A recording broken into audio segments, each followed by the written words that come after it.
We're going to kick off the CDN economics of build versus buy CDN. My name is Ben Bakel. I'm with Cisco. With me, the panelists, we have Scott Landman, who's the VP of Business Development for Jetstream, Jacob Rosenberg with Comcast Cable, and then Michael O'Donnell from SkyTide. We'll kick off with Scott first, or let's see. No, we'll kick off with SkyTide. All right, Michael, it's yours. So thanks, Ben and Dan, for allowing us to appear today. It's interesting, at SkyTide we have a unique perspective in this CDN marketplace, having worked very closely over the last 4 years with both the legacy CDN players as well as the new service provider, telco and cable CDNs. And we've seen a lot of the success and the growth, but also experienced some of their frustrations and challenges and how they're addressing them. I thought the first thing we needed to remember is, why are we here in the first place? We're really here about cost avoidance, even more, say it controversially, more so than revenue. And what we heard in the beginning is, if we could address this massive video challenge, all the video that's coming over the network, creating such a burden, we could dramatically reduce by maybe a factor of 80% the cost. So cost avoidance, I think, still should be the primary motivation. And almost like building an internet property, don't focus on advertising revenue first, focus on building your audience. I think the service provider CDNs should really remember that on an ongoing basis, cost avoidance. Because these network upgrades are costing companies billions of dollars. I'm sure at Comcast, you know how much you're spending, and all the carriers in the U.S. and around the world. The challenge of supporting video is so much greater than supporting voice.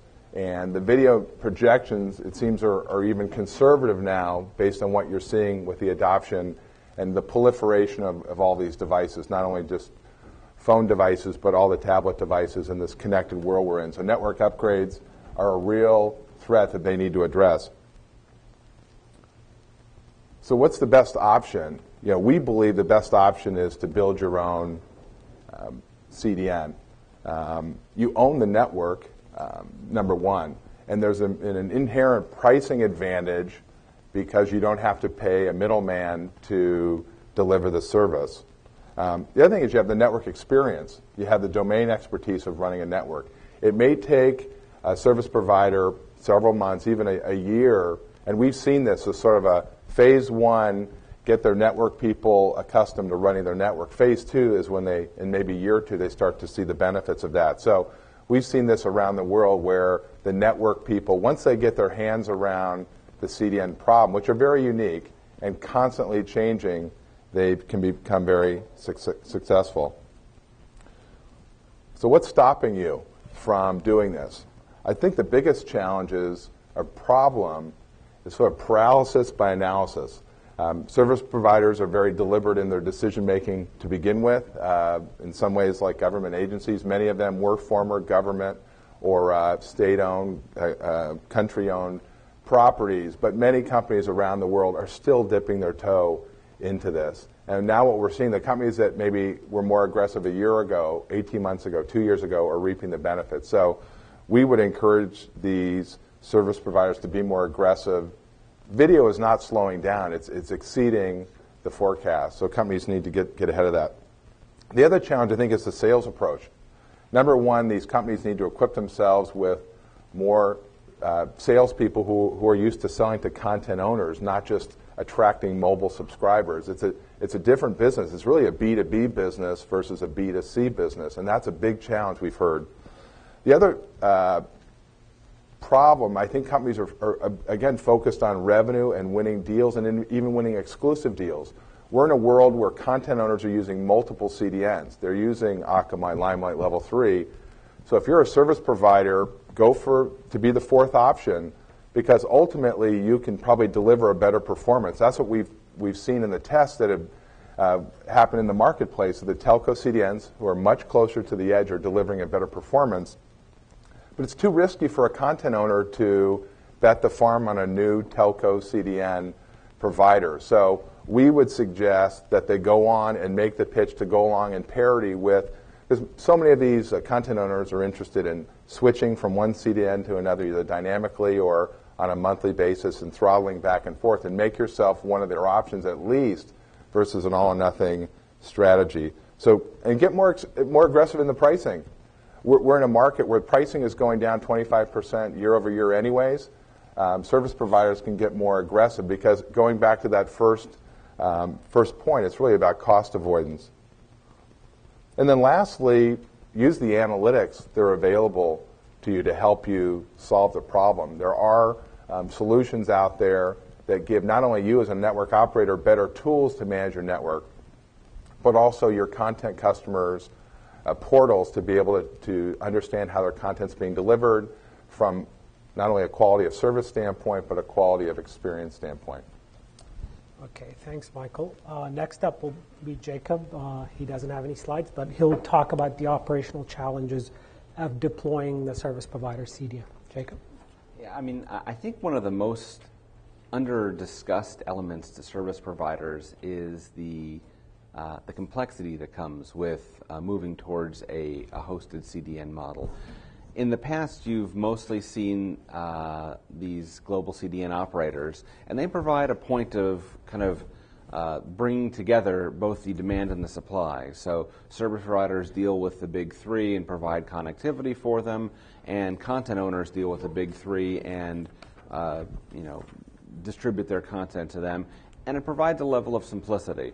It also has the benefit, because there is a fair amount of competition, of having driven most of the profit out of the business, which it makes it difficult to invest in this. But what's really interesting is that when you start to get to a world where every operator has a CDN and every content owner wants to deal with every operator, you've gone from a 1 to 3 to 1 sort of relationship to one where you potentially have thousands of different relationships which need to be negotiated across hundreds of different companies. And that complexity becomes very difficult to manage, adds a lot of costs and externalities, and ultimately potentially drags companies into places that they're not ready to go yet. Certainly the largest service providers are ready to manage the complexity that comes with this, and the largest content owners are probably ready to manage it as well. But getting beyond that first 5 companies, first 10 companies on the list is important, because this is not necessarily just the head of the tail. If you want to really get a significant amount of the video, you really have to go beyond those big couple of providers. Now, right now, you probably could make the argument that just picking up Netflix gets you a long way down the road. But I think it's important to look at historically how much this has changed. There was a time when Netflix wasn't on the map for streaming at all, and YouTube was the only game in town. And there was a time before that when other folks were very large as well. And as this continues to move, I think we're going to see a lot more players doing a lot more things. And it's going to be a very multi-channel online world. So building an infrastructure that can scale to wherever we're going is going to be important. I think finding ways to manage the complexity, finding the ways to help jumpstart service providers, whether they're very technically sophisticated with content delivery or not, is going to be important. And the last thing I would add to this is most of the discussions around deploying these have been focused on service providers, but I know there are also content owners who are thinking about doing this. I've been on that side of the equation, and it never seemed to make sense to me. And I think the reasons it didn't make sense are actually important for the service providers to be aware of. I never felt like it made sense because one of the key costs of any content delivery is the network service to actually get that to the last mile to the user. If you don't control that or have the ability to negotiate it at unfavorable terms, you're not going to be able to sell competitively. And if you're going to be much smaller than the global providers, you're always going to end up paying a higher amount unless you have something very attractive to trade into this market. As a service provider, you typically do have access to the last mile and a really good idea of the economics, and so that gives you a way to kind of be competitive with that. But if you're a content owner, you're never going to have something there, and it means you will be at a smaller scale than the people you're you're trying to displace. And yes, they have some level of profit in there, but it makes it very challenging. As a service provider, it makes you really think about whether you want to try to serve everyone in the world with your CDN, or whether you just want to try to serve your Onnet users. The Onnet users, you'll always have that built-in advantage that you understand the economics and you have some ability to control that. But if you're trying to serve the globe, you're up against that same wall that everyone who jumps into the market and tries to compete with the Akamai, the Limelights, and the Level 3s have, which is that it's a tough market to enter, and there's so much competition, it's driven a lot of the profit out of there. So is it interesting to be able to provide a global solution? Absolutely. But is it desirable to do that economically? Maybe not. And so I think the idea of partnering becomes very appealing, and it's an interesting lesson to take from the content-only CDN side over to the service providers. Thanks. Thanks, Jacob. Now, Scott from Jetstream will cover about what the opportunities around are for service provider managed CDN. Scott? Great. Thank you, Ben. Thank you, everyone else. Actually, just to expand a little bit on that, it's actually, I did a who, why, and where type of slides. And we've been selling a licensed CDN for a number of years now, 2-3 years. And I see all the deal flow going through. I see all the leads coming in. And what we found when we started this a few years ago is that most of the opportunities were from managed service providers. It was really the largest network operators out there who, as Jacob was talking about, really have the financial incentive and the ability to manage the complexity and just the know-how and the financial firepower to be able to even consider deploying these kinds of, call them fast lanes, whether it's for video or applications or websites or what have you. It's really been over the last about 12 to 18 months that due to the explosion in the availability of CDN solutions from, we're all in the room and we're all competing for pretty much all the same accounts, so we all know who we are. But really, think about just a couple of years ago, and there really were not that many solutions available. There was maybe 1 or 2.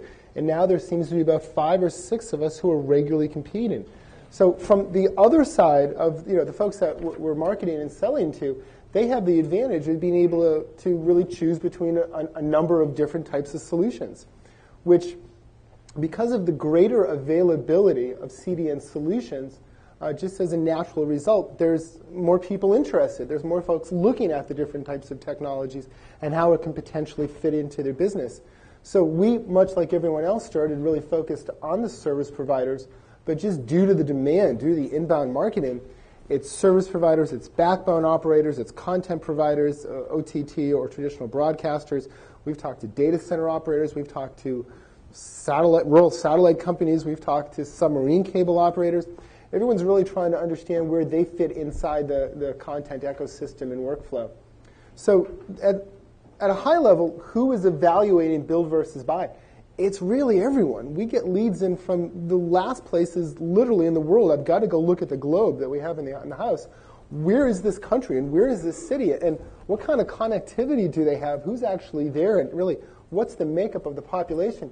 That they would even be evaluating CDNs as compared to just a couple years ago where it was the folks in Philadelphia and the folks in New York and so forth. And we all knew the letters.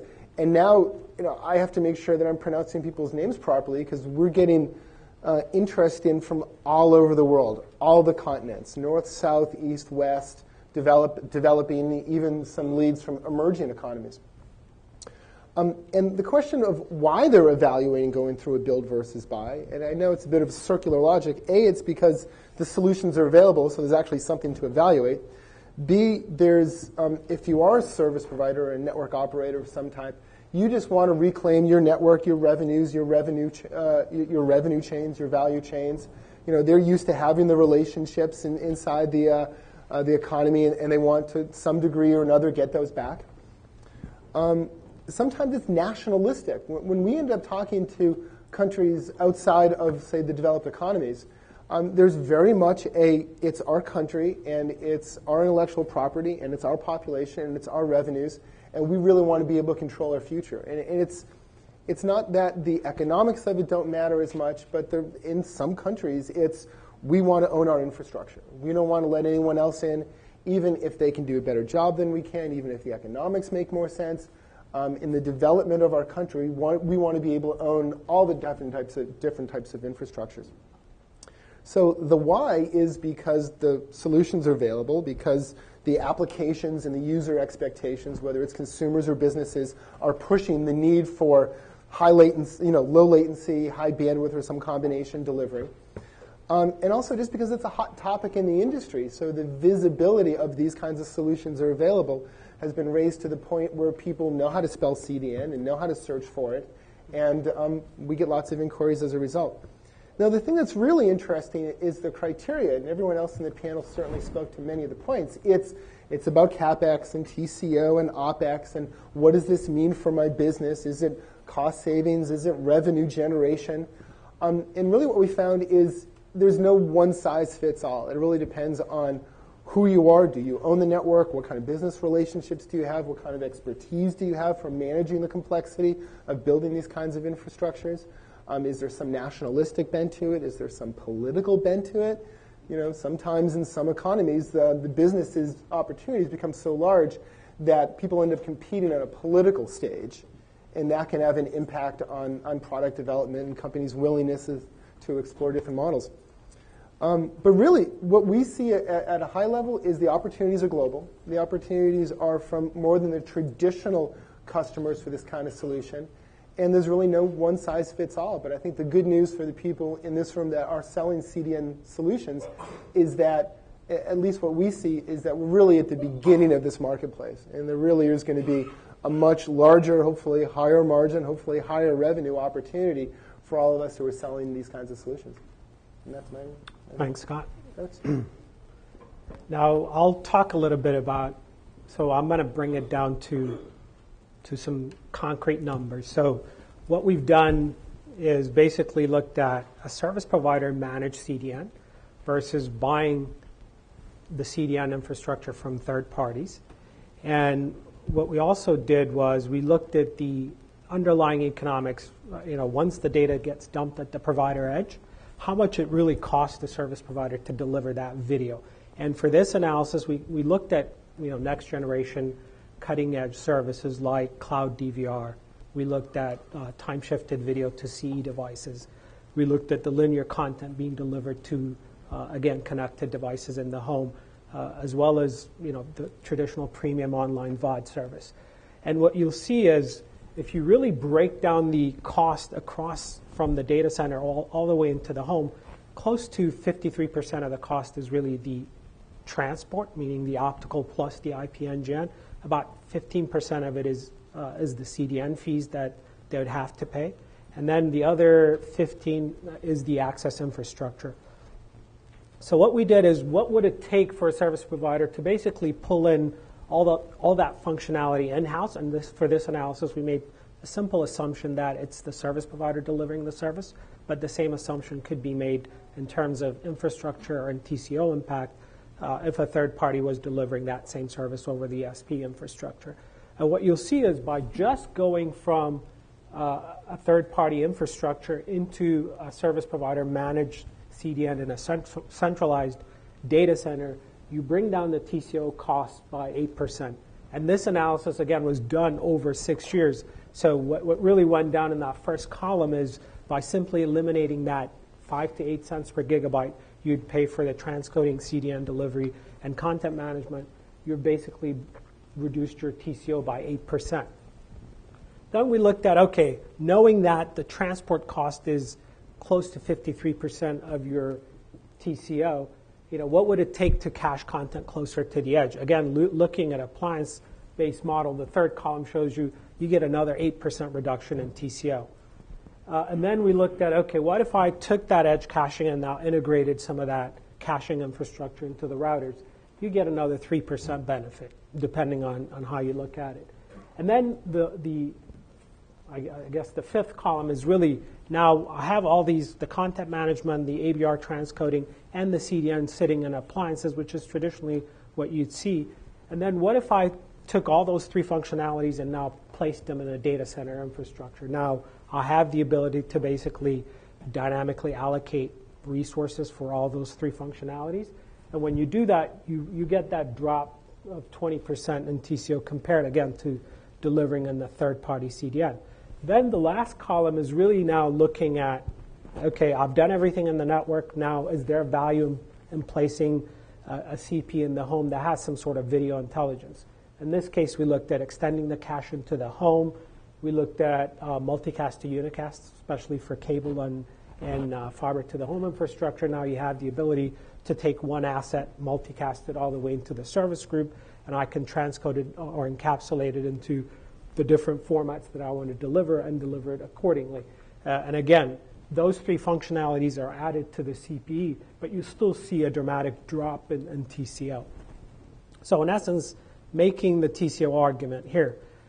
And then if you want to boil it down to some simple mathematics, here, and again, all these names and SP as well, vendor names are just for illustration purposes. But what you'll see is if you look at the value chain, by simply going through a third-party CDN and delivering through the SP infrastructure, what you'll see is for an HD content that's being delivered, again, we're making the assumption this is really being done at the peak period, which is typical in terms of the traffic that makes a difference in the service provider infrastructure. What you'll see is the service provider is going to spend 31 cents per HD video delivered over its infrastructure. The content provider pays the third-party CDN provider anywhere from 5 to 8 cents per gigabyte, and he keeps about 39 cents in this model. And the consumer basically pays that $4.99 to the content provider. Then now the SP becomes the prime as well as and sub-CDN provider. And again, you can look at it in terms of CDN federation, or just for simplicity's sake, we said there's no fee being exchanged in terms of peering. Just for illustration, what you'll see is now the CDN provider keeps that 39 cents. It could be less or more, depending on the number of value-added services that you would want to provide to that content provider. But now the service provider, because of what he's done in terms of optimizing his infrastructure, looking at that last column where we reduced our TCO by 36%, he's able to reduce his delivery cost from 31 cents per HD movie down to 21 cents per HD movie. So if you took this and kind of expanded over the 3.5 billion movies that IHS has forecasted for 2012, I mean, potentially in North America, this could be, the upside for the service providers could be, upwards of $500 million. So in a nutshell, there is a TCO argument to be made by pulling the CDN infrastructure into the SP infrastructure. With that, we'll go to questions. Any questions from the audience? Yes, sir. I missed what was embedded in the cost, but are you including capital costs and server costs and those services? Yes. So we have operational costs associated with pretty much everything. We've got depreciation cost, the operational cost, the CapEx, the integration cost. Really what you saw going from appliance-based caching to router-based caching is really the integration cost that brought it down by 3%. Because you make the point that this is a good business internally as well as commercially? From a cost reduction perspective. So if you look at how a service provider, I came from Cox Communications for a number of years, and I did a lot of the infrastructure planning. And what you'll see is typically, that concurrency level during peak hour is really what determines how much you spend on the infrastructure. Now with sustained streaming, that model is breaking. So the service provider somehow needs to do some revolutionary thing to manage the cost of both the access and the aggregation and the core infrastructure. So this is really highlighting, how the economics would shift by doing various things across the network and eventually in the home.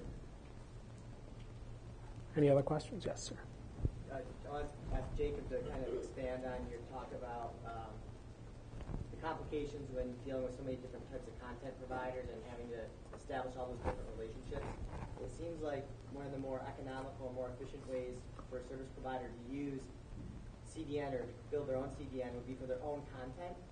So if you actually have your Comcast, you actually have some of your own content for serving that to your customers, opposed to going and getting content from other third parties like a Netflix. Do you guys think of it in that respect? I mean, is that maybe the best way that someone should be able to use a CDN?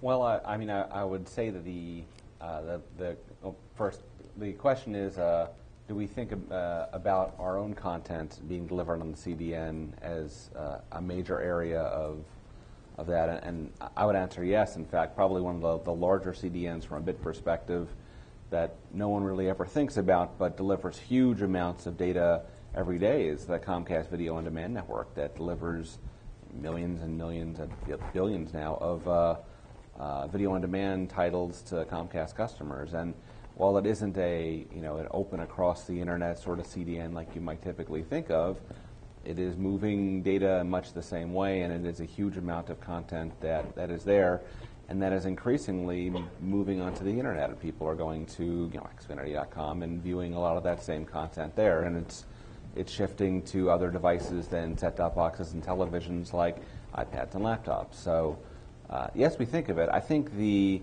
thing, though, is over the top is a whole other category, and it is also growing very quickly. So just managing CDNs for our own content is no longer sufficient to continue to provide a really great user experience to our customers. I think we have to try to do not just for our own content, but for all of the content that our customers want to consume. And that does mean content that comes from a lot of other companies as well. So do you actually think it is worth going and establishing all those third-party relationships with the content providers? The question is, we think it's worth it establishing the third-party relations with content providers. And I think there's probably an 80-20 rule on this, right? So a certain number of the content providers from a byte perspective probably are a fairly small population of the whole. The interesting question will be whether there will be either federation opportunities or groups which aggregate the smaller users to make it more plausible for them to participate in this. And that actually gets into the question of partnering. I mean, there's been some talk about some of these exchanges and things like that, and I don't actually imagine that every service provider in the world and every content provider in the world will sign a bilateral deal. That seems incredibly non-scalable. Probably the largest will, absolutely, and then there needs to be some middle ground where there's some way to make some form of commerce happen in the ones where it's appealing but maybe not super scalable from just a business perspective. And then for the smallest ones where the business case is the weakest, maybe it'll never go there. And when a provider which serves 500 customers and a content owner that has a global reach of 1 million users gets together and discovers they have 8 customers that would be served by that, no deal will ever happen. But it comes down to where the dollars are and where the efficiencies are, and that happens where the bytes are, right? We've heard customers have told us that they're seeing 8- and 9-figure savings by going to build their own CDN. So that's $15 to $20 million net of savings by going to a build out. So the dollars are real in order to make the investment, and then you only see that growing over time. And ultimately, I think content, like politics, is local. In those markets, whether it's Europe's had difficulty getting people to watch in Spanish-speaking countries to watch French content, or in German-speaking countries to watch Spanish-speaking content, aside from the commonality of soccer or football. So the local service provider has an advantage where they do have relationships with those content owners. Maybe not exactly the same, but they do have that advantage. Any other questions? Yes, sir. Thinking about the Amazon presentation this morning Mm-hmm. and the ability to convert CapEx into OpEx and just buy from Amazon at price per byte or price per big megabit per second versus the more traditional box and display shelf model. Is the Amazon model attractive to customers? It is attractive. But if you look at today's model, they're going to pretty much dump it at the provider edge, right? So the service provider is left to managing the infrastructure capex. So you see the usage caps, the usage-based billing is all the way to either discourage consumers or figure out how to monetize so you can invest more in the infrastructure. So, that's a short-term great strategy. But if you really want to start saving money, you start looking at, how do you put in the infrastructure to now deliver content and massage it so it's not impacting your infrastructure. And then long-term, once the exchanges happen, there's the B2B revenue to be had. Yeah, he mentioned that they can put their boxes within your network as well. Assume that they would put a box deep in the network and manage it for you. Okay, so I got to jump it on this. The question was about putting boxes deep in the network, and it's amazing how many different people can ship me a box and have me put it into my network. But if you think it's not scalable to sign 1,000 deals with 1,000 different content providers, try finding the space to put 1,000 different content owners' boxes into a network that has to reach 20, 30 million customers all over the U.S. It is way even less scalable, and that is assuming that all those companies have a kind of a uniform offering that's easy to deploy at scale. If the goal is to put boxes into 10 different locations or 20 different locations around the country into super pops, the way most of the larger CDN providers have done, that sounds pretty complicated and pretty hard. But there are hundreds and thousands of different locations just to cover one of these national service providers, and the economics of doing that times 5 or 6 large service providers in the U.S. are way more complicated, and then multiply that by the number of potential box issuing entities out there, which I've heard of boxes from video providers, from internet providers, from folks like Amazon. We could probably come up with 50 boxes, 1,000 locations, and we start to talk about hundreds of thousands of boxes, and this is an idea which sounds appealing on an individual basis, but when you start to aggregate it, you're talking about building a network larger than Akamai just to allow service provider connectivity. And it does bring a lot of cost and complexity and management, to say nothing of the question of whether these service providers want to get into the business of hosting thousands of boxes deep in their network, where space is definitely at a huge premium. If you've ever dug up someone's front lawn to install some infrastructure, imagine putting 30 boxes into their front lawn. They're really going to like you. One of the models that we've seen, I think, is some of the points that you're getting to, is that it's not an either or. It's not build your own or go the commercial service. Some of the models that we've seen that are interesting is for Onnet, they're going to build their own. The traffic is getting dumped at their edge, and they need to deal with it. Potentially for overflow or off-net, where they don't want to go try to put a box into your network or something, it's probably just as easy to redirect to an entity that already has distribution. Maybe the economics aren't as good. Maybe you don't own as much of the infrastructure, which is something that matters. But it usually is a good short-term fix to say, I own this, I'm going to work on this, and over there I'm just going to dump it in someone else's service and let them take care of it. Any other questions? Go ahead. Yeah, I was just curious if the Comcast Center agrees with the figures here that were shown up in terms of, I assume you built your own in-house CDN. The other gentlemen on the panels are, kind of vendors.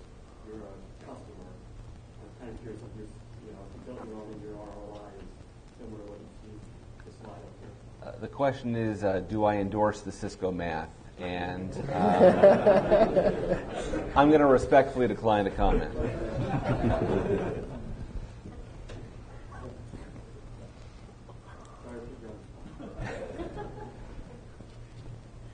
Next question. Yeah, 2 questions.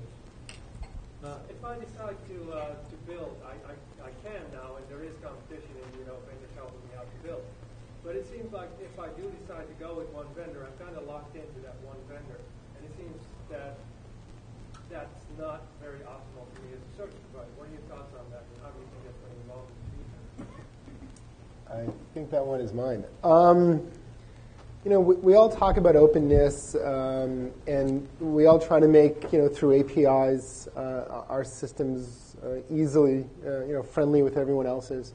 We all try to, you can use COTS hardware, you can use this operating system, but at some level in all of our gear, in all of our solutions, there's something proprietary. There's some intellectual property that the company obviously spent time and capital developing, and that's what you try to create the momentum and the revenue from. If you buy Cisco, if you buy us, if you buy anyone in this room that's a vendor, at some level you're buying a proprietary solution. Even if everything else is possibly open that can possibly be open, you're still buying something that's proprietary. You don't think it's going to go the same way as layer 3 routing, where that was true for IP routing in the 80s, right? But it's not true anymore. You think it's going to go the same way? The vendor solutions, like I said earlier, are pretty new. We've really only been selling this sort of thing for 2 or 3 years. Is there going to be a push to separate the hardware from the software? I think a lot of us are already doing that. I don't think we're ever going to be able to get away from, at some point or another, you're locked into a vendor, either because of their intellectual property or your customer relationship with them, or you've done work to integrate your workflow with their workflow. I think in the industry there's always a drive towards enlarging your possible total available marketplace and addressing prospects and customers' concerns that what happens if you go away, or what happens if you don't support this anymore. But there's always going to be that tension between, yes, I want to be able to play nicely with everyone, and at the same time, I still have my product that I need to sell. I think there's a tension between CDN vendors wanting to offer a better product and standards driving towards a lowest common denominator, and I'm not sure what it'll take to resolve that tension. It's really maybe a discussion of white label versus legacy. The legacy CDNs are now in the licensed CDN business as a response to the other solutions that are coming from the big network equipment guys like Cisco and Ericsson, Velocix, et cetera. I think the white label solution providers have come up with some very good integrated offerings. They're not just all Cisco. It's Cisco and a few other partners, and the same with Ericsson, Velocix, Jetstream, others. So you sort of get the best of both worlds, I think, with some of these white label solutions. There is a benefit of those solutions working really well together. I think the legacy CDN providers work pretty well together. They're all under one roof. It's usually one engineering organization, and they've been working closely together for a while. And I think that's what I'll call it white label. I guess it's the simplest way to do it. Are trying to work really closely to offer you the best CDN delivery, the best transparent proxy, the best analytics, all in one integrated package with a brand behind it that can guarantee you the SLAs that you want, that they may already be in your network with routing or switching or mobile infrastructure. So I think you might be going with a vendor, but underneath the hood, you're getting other components. Okay, we'll take one more question. Just a question for you, but they talked about when you have to go off-net, maybe work with a CDN that has sort of a backstop for Cisco when you're selling equipment. Do you need to partner with somebody, or how do you solve that problem? Oh, indeed. I mean, you're not going to have coverage. I mean, that's the whole push for exchanges, so you can seamlessly exchange the content. But in this example, it's just looking at the service provider's challenge within its infrastructure. So yes, you can do usage-based billing. You can cap them from streaming more than 50 gigabytes per month. But at some point, you need to figure out how do you manage that cost. And again, the exchange would allow the big players to be partners so they can deliver off-net. But then they'll have to, probably partner so their delivery doesn't impact the infrastructure of the SP as well.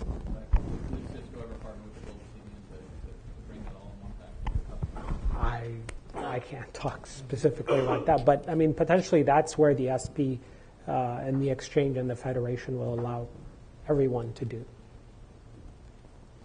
Okay, one Yeah, last. two rhetoric questions. One is, if someone of you can provide us the average per user traffic in the peak hour in kilobits per second or something, and assuming that you will answer some kilobits per second, 200 kilobits per second as average per user, who will pay, or who will have to afford the cost to move those kilobits per second to megabits per second in the future? Okay. So your question is, who, if you look at the average usage per sub, who pays for that? No, which is the first question? Is which is the current figure? So I can't specifically. I knew the numbers when I was at Cox. They typically went up by 20% every year. Now the average is 50 to 60% growth every year. But in kilobits per second? In kilobits per second, average kilobits per second. But that typically does not mean, that's the peak traffic that impacts you and makes you spend on your infrastructure. So the question becomes, that's really relegated to the SP to manage. So Netflix can still deliver content, and basically the service provider will be left to deliver that content somehow. So they've gone to, okay, I'm going to cap you so you don't stream more. Those questions are because I think at least there is a lot of money in place to build new access networks to deliver in a common place megabytes per second that Netflix uses, for example. So at this moment, I think even in US there is no megabytes per second as average traffic per user per hour. There is not. No. Trust me. I don't know if Comcast would want to. When I did my planning, we saw a substantial increase during peak hours. What thing is increased, and what other thing is what is the actual number? I can't. You can't. I can't For speak 10x, I don't know what other people in the room have heard from customers, but they budget out for a 10x peak to average. Typically, I can't share. depends on the upstream. So let me tell you what the concurrency would be. Typically on the downstream, you'll see 100 to 1. On the upstream was 25 to 1. And it used to be in 2000, it was 150 to 1 on the downstream. And by 2006-07, which is when I left Cox, it was down to 100 to 1. Now, again, I don't know the exact number unless Jacob wants to talk. So it has, that number directly has an impact on your infrastructure CapEx. Okay, with that, we conclude this session. Thank you all.